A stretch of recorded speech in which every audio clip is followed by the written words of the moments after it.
And this is going to allow you to gain experience, and it's going to allow you to build your portfolio before you make a full transition.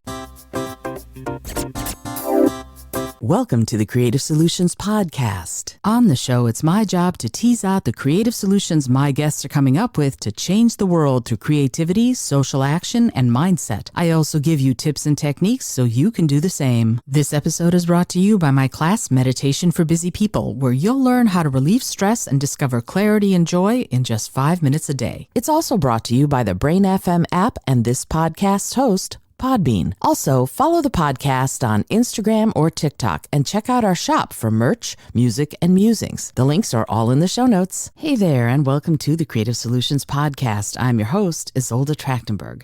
Today, in honor of Labor Day, I want to dive into a topic that's close to my heart, and I have a feeling it's close to yours too. How to move towards loving what you do for a living. If you already love what you do, kudos. If you're trying to get there, this episode is for you. As we go through this together, I'm going to wear some different hats to bring you 6 valuable tips on how to find more joy in your work. Some of these tips are going to help you improve your current job situation, but other ones are going to guide you to transitioning to a more fulfilling and joyful career.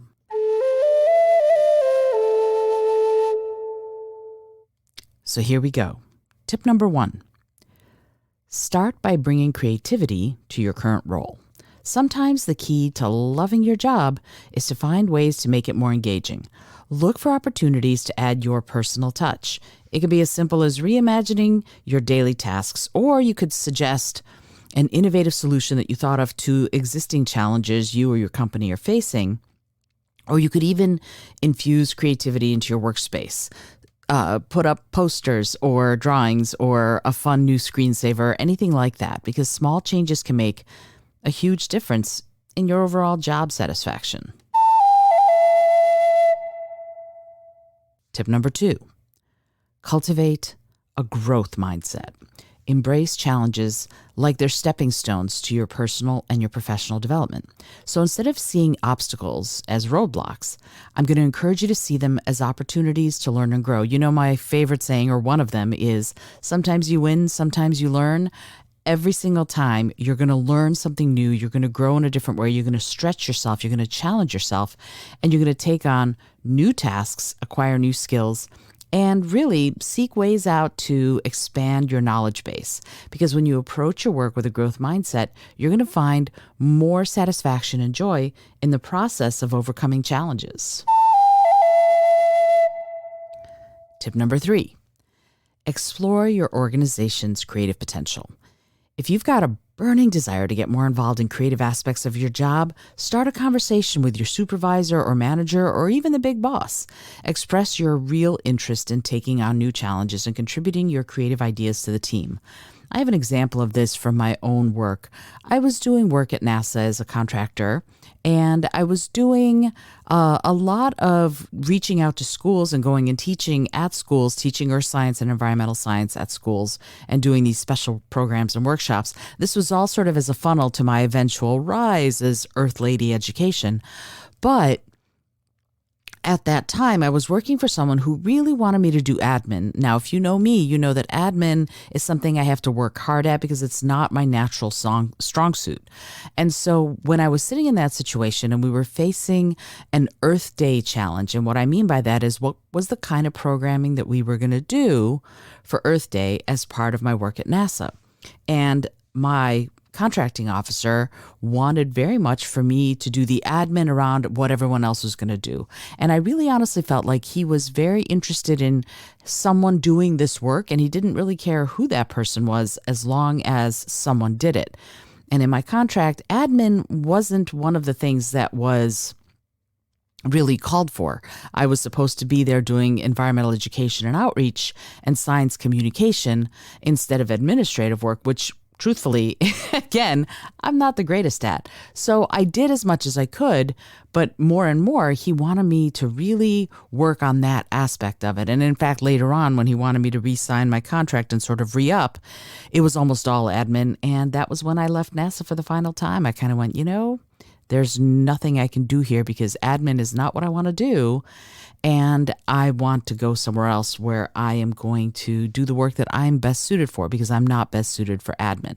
But to get back to this Earth Day celebration, we were going to be doing this big Union Station sort of project where at Union Station in Washington, D.C., we were going to have lots of different, essentially stalls set up or kiosks set up or tables where people could come in and learn about the Earth, learn about Earth science, learn more about the work that NASA and NOAA were doing.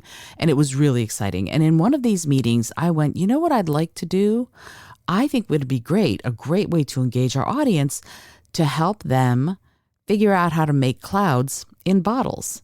And everybody loved it. And it was going to be super fun. And it was super fun. I had the best time doing it. My contracting officer wasn't thrilled, actually. He was like, I wanted you to do the admin. But because I brought that up and sort of said, hey, I was thinking in addition to the admin that I could do this, and everybody loved the idea, he kind of had to go along with it, which wasn't my intent, by the way. It wasn't my intent to go, I'm going to mess with my boss. That wasn't it at all. I kind of went, it would be really cool. I would love to do this. And everybody else who was there loved it. And I was just speaking about it as something that would be creative and fun and would really be engaging to all the people who were walking through Union Station that day.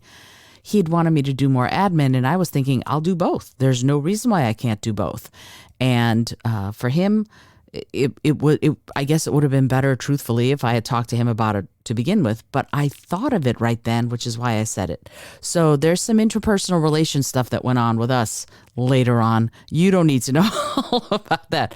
But my point is that it's really a good idea if you've got a burning desire to get more involved in those creative aspects of your job. Start a conversation with your supervisor or manager. And yeah, maybe not in the middle of a big meeting, because that might not get you what you want. But if you express your interest in taking on some of those challenges, sometimes all it takes is that proactive step to unlock all sorts of new opportunities and responsibilities that align with your passions and your goals. In my situation, that wasn't the case, but that was because of the way things were set up for the contract that I was working on, and that my boss really wanted me to slide more into an admin role rather than as an outreach person. And that ended up ending that contract, and we're going to talk about the process of all that in just a minute. Tip number 4. Here we go. If you're thinking about a career shift, start by identifying those creative strengths and what really, truly gets you excited. Take some time for self-reflection and consider how your talents, how you can apply them in different job roles or maybe even different industries. For example, if you've got a great sort of talent or a knack for storytelling and design, you might explore careers in marketing or content creation, or you might also go further and do copywriting. There are all sorts of different ways that you might be able to use your ability as a storyteller to do that. Certainly when I do my workshops, when I'm teaching people how to communicate, I do that too. And I did learn something about communication working for that old NASA boss. And that was that we fundamentally were not going to be able to communicate well enough to make it a successful pairing. And that was something I had to learn. And this was many years ago. I've learned a lot since then. Could I have handled things better? Sure. Absolutely, I could have handled things better. And those are all, again, sometimes you win, sometimes you learn. Those are all opportunities to learn and build your skill set. So when you align the skills that you have with the passions, with the things you want to do, you're going to be one step closer to that fulfilling career. And if that ends up meaning that you can't stay in the job you have because your priority becomes more about being fulfilled in your career than in staying in that job, because inertia is real, my friend. That is something that is absolutely real. Sometimes you stay stuck in that rut until something pushes you out of orbit. And for me, with that NASA CO, the NASA contracting officer, that was the first sort of tumble. Me saying, oh, it would be really cool. It would be to do a clouds in a bottle activity. And everybody saying, Izolda, you should totally do that. Again, I had not meant for it to be, I know what I'll do. I was raising the point. And for my boss, that was a no-no. And that's one of those things that you have to navigate. And even before you take a job, see how well you're going to jibe with that boss. Because if you're not jibing with that boss, if you're not in alignment, if you're not if you don't have that synchronicity between the two of you, ultimately long-term, it's not going to work. You're going to be more miserable than happy. And the goal of this episode, and my goal for anybody I coach, is to get you to a place where you're happy in your life and in your work. So think about that before we move on to tip number 5. If you're like set on finding a job you love, you're going to need to create a plan, a transition plan. So first, of course, update your resume, highlight your skills and accomplishments that are transferable to from where you are to where you want to go, and then start networking within that desired industry or field, right? Start going to networking events, conferences, workshops to expand your contacts and your knowledge.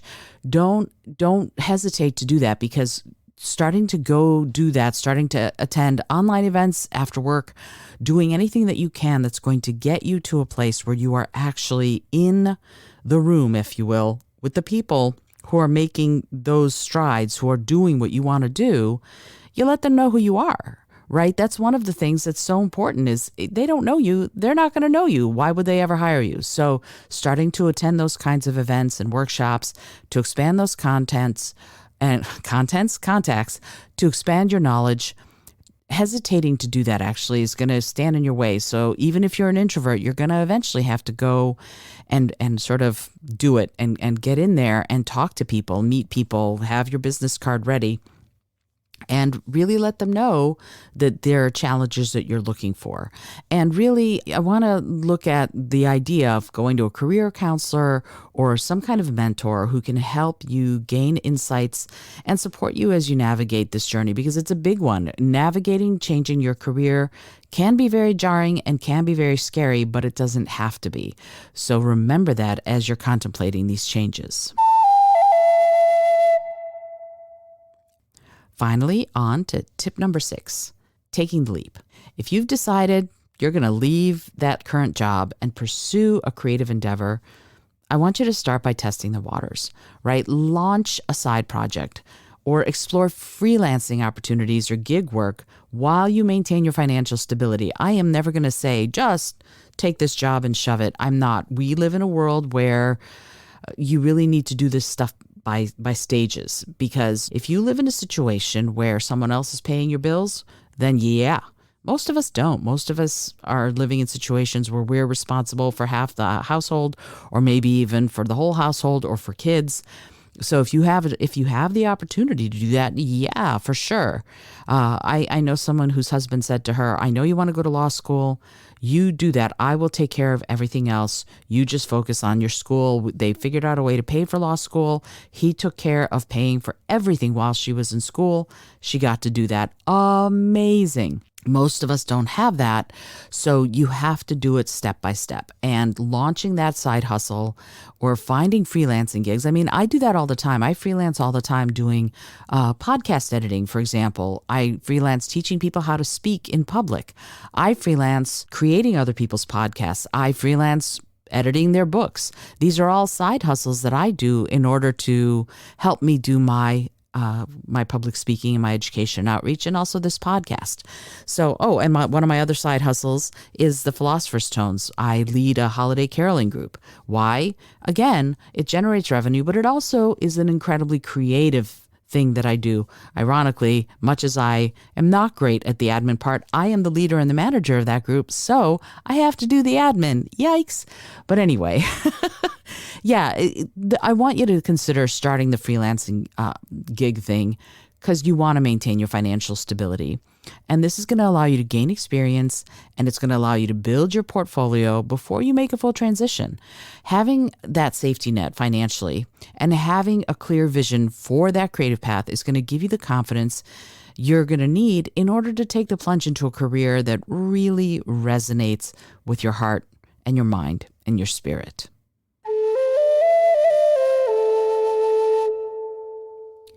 So I want you to remember, you can combine these tips to create your own unique path, right? These are here and there. There are 6 different ways that you can do this, but ultimately, I want you to have a career and a life that you are thrilled to wake up to every morning. And if you want some personalized coaching on how to bring more creative challenge to your work and life, I would love for you to reach out to me. I'm going to put in a discovery call link. It's totally free. You can get 15 minutes with me and I can help you on that journey, whether it's within your current job or a new career or a creative endeavor of your own, whether you want to be doing more of the admin and productivity stuff that I've had to develop systems for in order to work. And these systems work because luckily I'm managing, or if you want help finding that artistic flair that's inside you already. Either way, either prong, I'm here to help. So I'm going to put a free discovery call link right into the show notes. You can find me and let me help you get to where you want to be. I hope you've enjoyed today's episode. Until next time, this is Izolda Trakhtenberg for the Creative Solutions Podcast, reminding you to be bold, be creative, and most of all, be kind. And you're probably listening to this the day after Labor Day because most of us party on Labor Day. But if you happen to be listening to this on Labor Day, happy Labor Day. And if not, happy day or 2 days or 6 weeks after Labor Day.